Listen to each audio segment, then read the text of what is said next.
সংগ্রামী সালাম গ্রহণ করবেন। আজ বাংলাদেশের জন্য একটি কালো অধ্যায়, হৃদয়স্পর্শী দিন। আজ গোপালগঞ্জে দখলদার ফ্যাসিস্ট সরকারের পেটোয়া বাহিনীর নির্মম তাণ্ডবে মৃত্যুবরণ করেছে দীপ্ত সাহা, রমজান আলী সহ আরও অনেকে। আহত হয়েছে শতাধিক।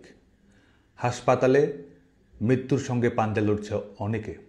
এখনও সন্ত্রাসী বাহিনীর তাণ্ডবে প্রতিরোধ অব্যাহত রাখার চেষ্টা করে যাচ্ছে মুক্তিকামী মানুষ। আজ দখলদার সরকার এবং তাদের পেটোয়া বাহিনীর হাতে ছিল ট্যাঙ্ক, গোলাবারুদ। জনতার হাত ছিল খালি, বুকে ছিল বারুদ ভরা স্লোগান আর পিতার তর্জনীর অদম্য প্রতিবাদের আকাঙ্ক্ষা। আজকে এই নির্মম হত্যাকাণ্ডের বলি যারা হয়েছে তাদের সবার স্মৃতির প্রতি শ্রদ্ধা জানাচ্ছি, পরিবারের প্রতি সমবেদনা জানাচ্ছি। প্রিয় তরুণ প্রজন্ম, আপনারা জানেন যে বিগত কয়েকদিন ধরেই গোপালগঞ্জে একটি কিংস পার্টির সফরকে কেন্দ্র করে পরিবেশ পরিস্থিতি উস্কানিমূলক, হিংসাত্মক করার অপচেষ্টা করে গেছে এই দখলদার সরকারের পেটোয়া বাহিনীর গোষ্ঠীটি। এর আগে তারা ছাত্র জনতা পুলিশকে নির্বিচারে হত্যা করে ক্ষমতার মসনদে বসেছে।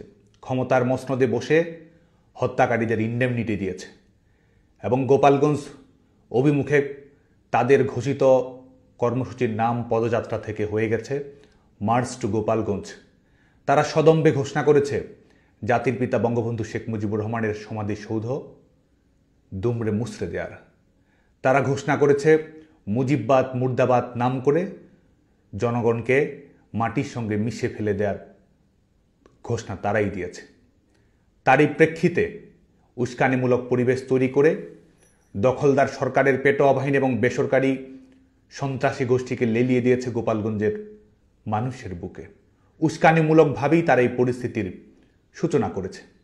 তাদের আসার মূল লক্ষ্যই ছিল জুলাই আগস্টে যেমন তারা মেটিকুলাস ডিজাইনের মাধ্যমে নিজেরা হত্যা করে সেই হত্যার দায়ভার অন্যদের উপর চাপিয়ে দিয়ে কৃত্রিম পরিবেশ পরিস্থিতি তৈরি করে পেছনের দরজা দিয়ে ক্ষমতায় যাওয়ার পথ প্রশস্ত করেছিল, ঠিক তেমনি নিজেদের অবৈধ ক্ষমতার নিরাপত্তা নিশ্চিত করার জন্য আজকেও তাদের প্রয়োজন লাশ, যে লাশ তাদের কাছে কখনো আন্দোলনের কাঁচামাল, কখনো ক্ষমতায় থাকার রসদ, এবং তারই বাস্তবায়ন তার আজকে এখানে তারা ঘটিয়েছে।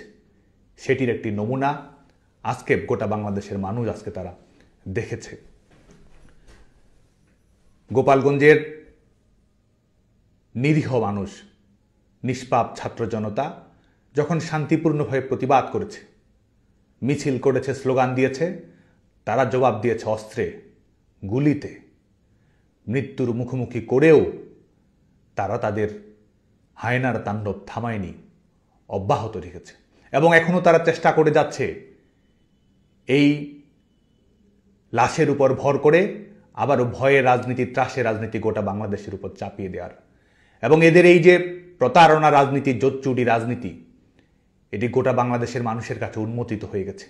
আজকে দেখুন, গোটা পৃথিবীর মানুষ আজকে দেখেছে কিভাবে আমাদের বিভিন্ন বাহিনী, যেগুলো আওয়ামী লীগ সরকারের সময় পেশাদারিত্বের সঙ্গে দায়িত্ব পালন করেছে, আজকে তাদেরকে ব্যবহার করা হচ্ছে অবৈধ সরকারের খুঁটি হিসেবে, তাদেরকে ব্যবহার করা হচ্ছে দখলদার সরকারের পেটোয়া বাহিনী হিসেবে। আজকে সরকার যন্ত্রকে ব্যবহার করা হচ্ছে কিংস পার্টির পৃষ্ঠপোষকতার জন্য, এবং সেই নমুনায় আজকে গোটা পৃথিবীর মানুষের সামনে উন্মোচিত হয়েছে যখন আমরা দেখেছি যে সমস্ত সন্ত্রাসী গোষ্ঠী, পেশাদার বাহিনীকেও লেলিয়ে দেওয়া হয়েছে সাধারণ মানুষের উপর আক্রমণ পরিচালনা করার জন্য। এবং দেখুন এই প্রতারকদের ধূর্ততা, এই প্রতারকদের মানুষের জীবন নিয়ে কি কৌতুক। মায়ের কোল খালি করে এদের হৃদয়ে কখনো কান্না জাগে না। মায়ের কোল খালি করে এরা ক্ষমতায় আসা, ক্ষমতায় থাকার পাটিগণিতের হিসেব অঙ্ক কষে। এবং আজকে গোপালগঞ্জ থেকে শুরু করে গোটা বাংলাদেশে এই নমুনে আমরা দেখতে পাচ্ছি কি ভয়ানক ধূর্ততা, প্রতারণা এবং জঘন্য মিথ্যাচারের রাজনীতি এদের। আজকেও কত মায়ের কোল খালি হয়েছে, কত বোন ভাই হারিয়েছে। আজকে তাদের নির্মম তাণ্ডবে গোটা পৃথিবীর মানুষের লাইভ অডিও ভিডিওতে হত্যাকাণ্ডের শিকার হয়েছে। তারা হত্যা করছে, অথচ হত্যাকারীরাই প্রতিবাদ করছে। তারা হত্যা করছে, তারাই আবার দেশবাসীকে ব্লকেট করার আহ্বান জানাচ্ছে। তারা হত্যা করছে, এই কিলাররাই আবার ভিকটিম কার্ড প্লে করছে। এবং এটি করেই জুলাই আগস্টের মঞ্চ তারা প্রশস্ত করেছিল। এটি করেই আজকে এদের ক্ষমতার সীমা পরিসীমা এরা বাড়ানোর চেষ্টা করছে। বাংলাদেশের শিক্ষার্থীদের প্রতি আহ্বান থাকবে, আপনারা যে কোনো রাজনৈতিক দল পছন্দ অপছন্দ করতে পারেন, কিন্তু বাংলাদেশের তারুণ্য সবসময় গণতন্ত্রের পক্ষে থেকেছে, মুক্তিযুদ্ধের পক্ষে থেকেছে, গণতন্ত্রের অঙ্গীকারের পক্ষে থেকেছে। দলমত নির্বিশেষে জাতির পিতা বঙ্গবন্ধু শেখ মুজিবুর রহমান বাংলাদেশের তারুণ্যের হৃদয়ের প্রতিধ্বনি। এই প্রতারকদের সম্পর্কে আপনারা সচেতন থাকবেন, গিনিপিগ হিসেবে যেন তারা আর আপনাদেরকে ব্যবহার না করতে পারে।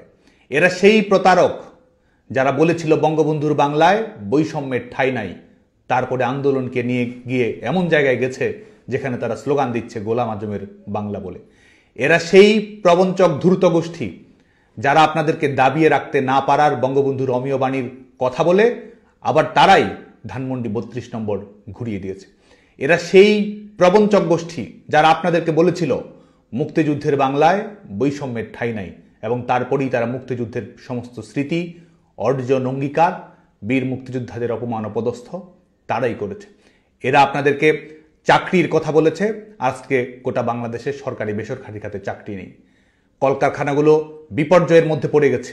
মেধার কথা বলেছিল, আজকে কোটার ভিত্তিতে তারা নিয়োগ দিচ্ছে। আজকে বাংলাদেশের মানুষের স্বাভাবিক মৃত্যুর গ্যারান্টি পর্যন্ত নেই। মানুষের নিরাপত্তাহীনতা চূড়ান্ত পর্যায়ে পৌঁছেছে। দেশ শুধুমাত্র ললেস নয়, এই দেশটি আজকে এক ধরনের সিকিউরিটিলেস রাষ্ট্রে পরিণত হয়েছে। এই দখলদার সরকার বাংলাদেশের মানুষের নিরাপত্তা দিতে পারছে না, বরং দখলদার সরকার সমস্ত রাষ্ট্রযন্ত্র এবং তাদের বেসরকারি পেশাদার সন্ত্রাসী গোষ্ঠীকে লেলিয়ে দিচ্ছে মানুষের উপরে।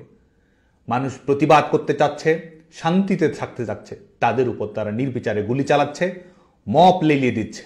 এই দখলদার সরকারের প্রধানতম মব স্টার হচ্ছে ফ্যাসিস্ট ইউনূস, এবং এই ফ্যাসিস্ট ইউনূসের রিমোট কন্ট্রোলে বিভিন্ন জঙ্গি গোষ্ঠীর সহায়তায় তাণ্ডবের মাধ্যমে, সহিংসতার মাধ্যমে এরা ক্ষমতার বৈধতা তৈরি করার চেষ্টা করছে।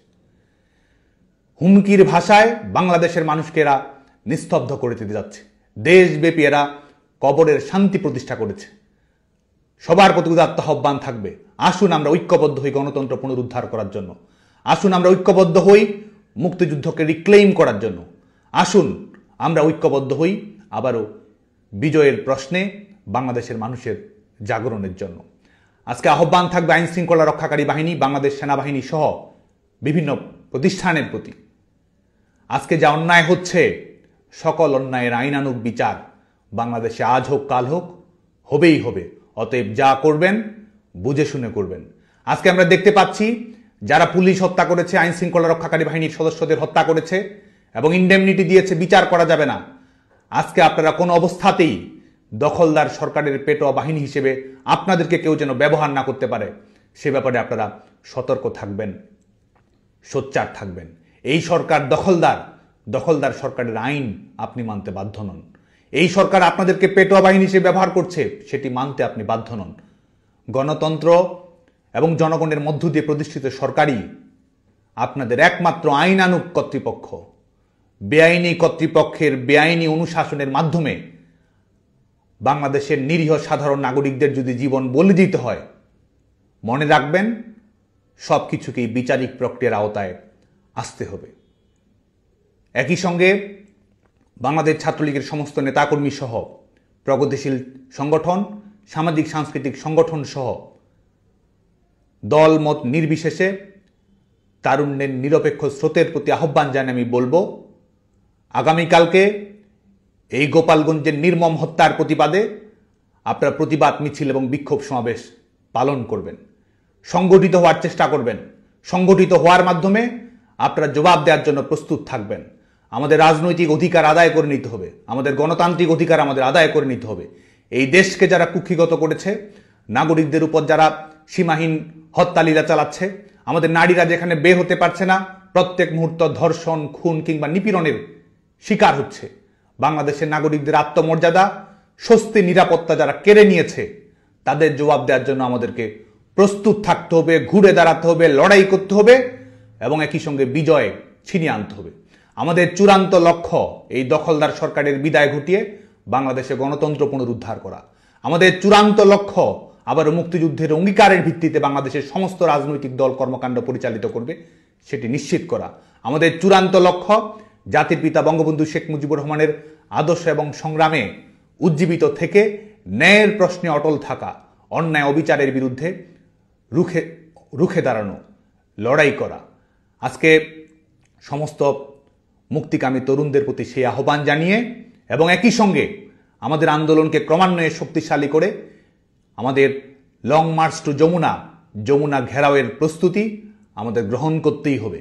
কারণ লড়াইয়ের মাধ্যমে এই সরকারকে ঝেঁটিয়ে বিদায় করা ছাড়া বাংলাদেশের জনগণের সামনে কোনো অপশন নেই। জনতার চাওয়াই আমাদের লক্ষ্য, গণতন্ত্রের স্বপ্ন পূরণ করাই আমাদের অঙ্গীকার।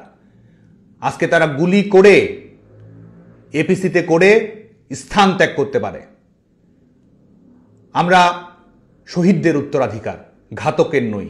যারা ঘাতক তারাই সশস্ত্র তাণ্ডব চালিয়ে হত্যা করে এপিসিতে নির্বিঘ্নে পালিয়ে যাওয়ার চেষ্টা করতে পারে। কিন্তু আমাদের জীবন উৎসর্গ করা রাজনীতির মাধ্যমেই আমরা আমাদের ন্যায্য অধিকার, বাংলাদেশের জনগণের ন্যায্য অধিকার আমরা প্রতিষ্ঠিত করব। গুলি করে আমাদের আন্দোলন বন্ধ করা যাবে না, কারাগারে বন্দি করে আমাদেরকে স্তব্ধ করা যাবে না। আমাদের ন্যায্য অধিকার আমরা আদায় করেই ছাড়ব। বাংলাদেশে গণতন্ত্র আমরা প্রতিষ্ঠিত করব। দখলদার ফ্যাসিস্ট সরকারের বিদায় আমরা বাংলাদেশের মাটিতে নিশ্চিত করব।